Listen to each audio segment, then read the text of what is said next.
Hey everyone, welcome back to the T3 Performance YouTube channel.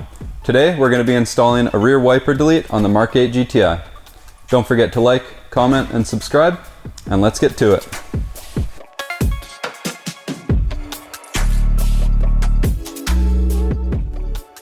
This is a pretty simple job to do with not many tools needed. You'll definitely need a 13mm socket and a Torx 25 bit. Some optional tools that we suggest having would be a pair of trim clip pliers, a razor blade, and a wiper arm puller. After opening up the trunk and removing the hooks for the privacy cover, we start by removing the center trim piece on the top of the trunk. Get your fingers in behind the trim piece and pull back to release the clips from the body, working from one side to the other. Once all the clips are released, you'll just have to pull the center trim out from where they sit inside the side panel trim pieces. Here's what the clips look like to give you an idea of how they will come out.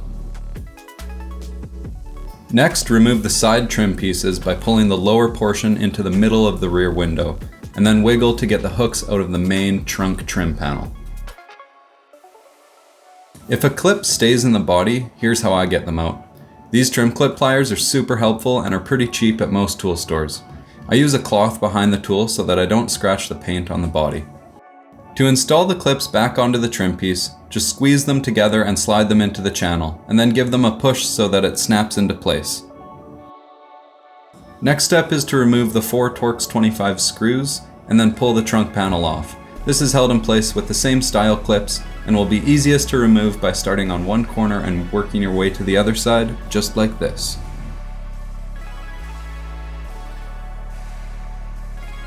Now it's time to remove the wiper arm from the vehicle. Use your 13mm socket to loosen off the nut, and then use a wiper arm puller to remove the arm from the shaft. If you don't have a wiper arm puller, use a bit of penetrating fluid and wiggle the arm to get it removed.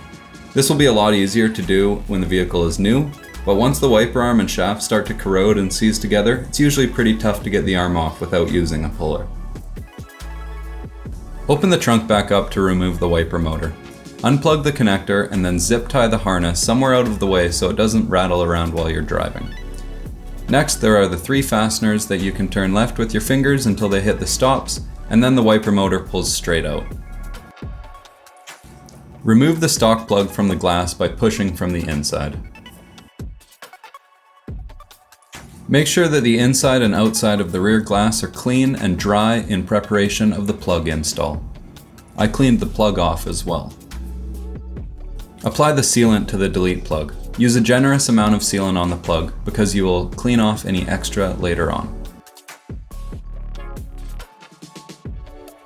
When you press the plug onto the glass, you want to make sure that the sealant oozes out from both the front and rear sides of the glass.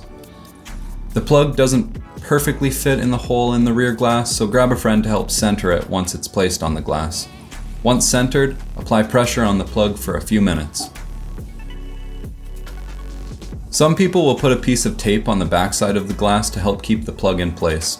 I find that the sealant holds it quite well and decided to opt out of that this time around. The reinstallation process is the reverse of removal. Line up the rear trunk trim piece so that the clips are lined up with the holes. Then apply pressure near where the clips are and they will click into place pretty easily.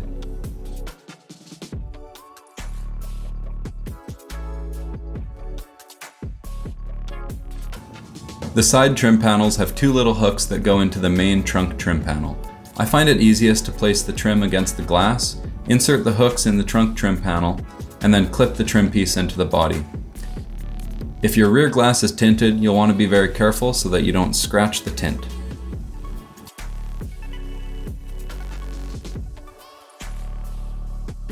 The center trim piece is a bit finicky because it has to clip into both side trim pieces before being able to line up the clips. I like to angle it quite a bit, clip it into each of the side trim panels, and then pull it back and wiggle to get the clips to line up with the holes in the body. Once the clips are all lined up, just click it back into place.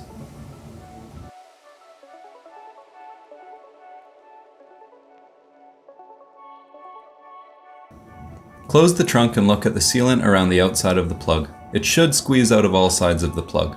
Ours didn't, but that's okay because on the inside it squeezed out, so we know that there's a good seal there. If you have some gap, just press the sealant nozzle right up against the channel between the plug and the glass and squeeze some sealant in there.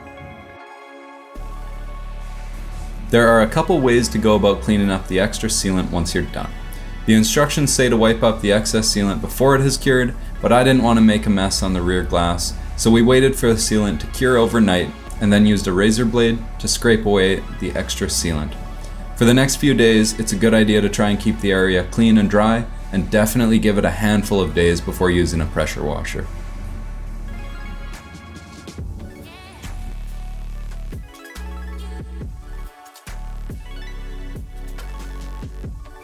Alright, so here's the final look.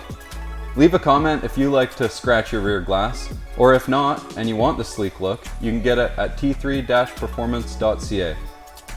Don't forget to like, comment, and subscribe, and we'll see you in the next one.